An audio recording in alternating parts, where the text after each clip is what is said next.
Baik, Assalamualaikum warahmatullahi wabarakatuh. Perkenalkan, nama saya Nafila Manda dengan NIM 18720 537 di Prodi Pendidikan Ekonomi B. Dan guru pengampu saya yaitu Ibu Rita Aryani di semester 2 Universitas Pancasakti Bekasi. Baik, di sini saya akan menjalankan proyek UAS dengan mata pelajaran perkembangan peserta didik atau PPD yang saya beri judul yaitu perkembangan individu dan pengertian pertumbuhan dan perkembangan. Baik, saya akan menjelaskan terlebih dahulu yaitu pertumbuhan merupakan perubahan yang terjadi secara kuantitatif yang meliputi peningkatan ukuran dan struktur. Lalu pertumbuhan adalah berkaitan dengan masalah perubahan dalam besar, jumlah, ukuran atau dimensi tingkat sel organ maupun individu yang bisa diukur dengan berat, ukuran panjang, umur tulang, dan keseimbangan metabolik. Nah, pertumbuhan adalah suatu proses bertambahnya jumlah sel tubuh suatu organisme yang disertai dengan pertambahan ukuran, berat, serta tinggi yang bersifat dengan reversibel atau tidak dapat pada keadaan semula. Next. Nah, pertumbuhan lebih bersifat kuantitatif, di mana suatu organisme yang kecil menjadi lebih besar seiring dengan pertumbuhan waktu. Perkembangan adalah bertambah kemampuan atau skill dalam struktur dan fungsi tubuh yang lebih kompleks dalam pola teratur dan dapat diramalkan sebagai proses pematangan.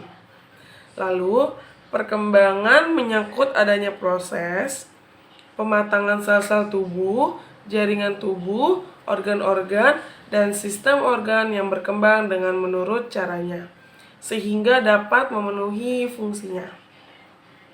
Next. Lalu, perkembangan merupakan proses penyeluruhan ketika individu beradaptasi dengan lingkungannya. Perkembangan dengan terjadi sepanjang kehidupan manusia dengan tahapan-tahapan tertentu. Perkembangan manusia dimulai sejak bayi sampai usia lanjut. Lalu, demikian juga kedua proses ini tidak pernah berhenti sepanjang kehidupan manusia. Pada saat anak-anak bertumbuh fisik menjadi primadona, pertumbuhan dibandingkan dengan bagian lainnya. Tetapi pada usia lanjut, kemunduran fisik yang perubahan alam pikiran lebih banyak berubah daripada yang lain. Meskipun saling berkaitan, namun pada dasarnya pertumbuhan dan perkembangan memiliki perbedaan yang dapat dilihat secara terinci. Lalu, kita masuk ke prinsip-prinsip perkembangan. Manusia tidak pernah dalam keadaan statis. Sejak terjadi proses perubahan hingga ajal tiba, manusia selalu berubah dan mengalami perubahan. Perubahan tersebut bisa menanjak, kemudian berada di titik puncak, kemudian mengalami kemunduran. Jadi gini teman-teman, manusia kan tidak pernah mengalami statistik. Sejak terjadi proses pertumbuhan hingga ajal tiba. Jadi dari kecil ke besar lama-lama menjadi dewasa sampai ajal tiba memanggil kita gitu. Jadi selama proses perkembangan seseorang, anak dan beberapa dari perubahan yang mencolok. Nah, nih perubahan yang mencolok itu yaitu perubahan fisik dan perubahan mental. Betul sekali teman-teman. Jadi yang benar-benar mencolok itu perubahannya itu perubahan fisik dan perubahan mental. Next. Kita masuk ke tahapan-tahapan perkembangan. Tahap perkembangan manusia dalam pandangan psikolog, tahap-tahap perkembangan manusia menurut para psikologi berbeda-beda, tergantung pandangan mereka tentang teori perkembangan. Nah, yang pertama ini ada masa bayi, yaitu usia 0 sampai 2 tahun. Yang kedua, masa kanak-kanak awal, usia 2 sampai 12 tahun. Lalu yang ketiga, masa kanak-kanak akhir, jadi usia 12 sampai 15 tahun.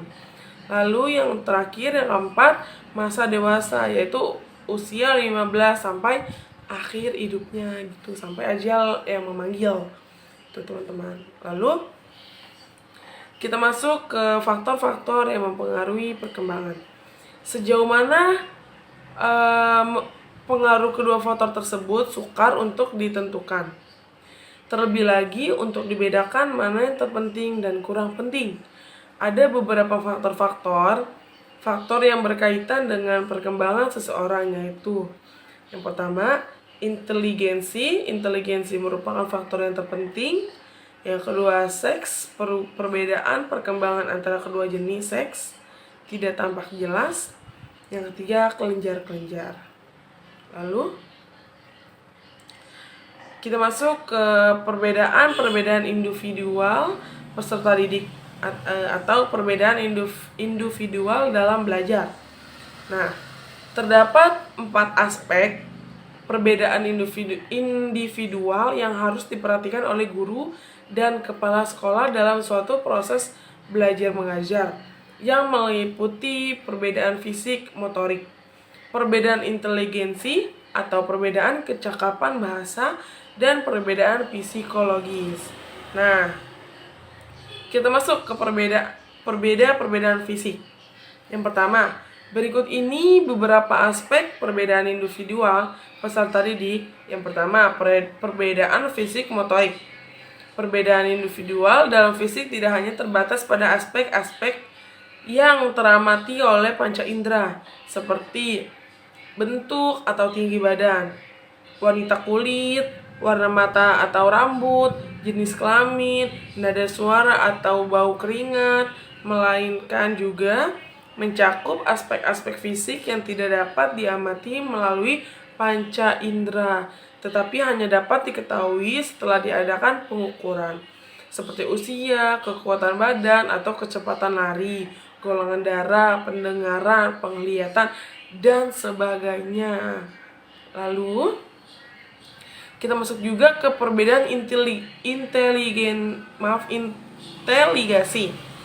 Jadi hasil penelitian juga menyatakan bahwa perbedaan individu mempunyai pengaruh positif terhadap keputusan menggunakan dengan tingkat korelasi sangat kuat. Hal ini menunjukkan bahwa semakin bervariasi perbedaan individu, maka akan semakin tinggi pula keputusan atau menggunakannya.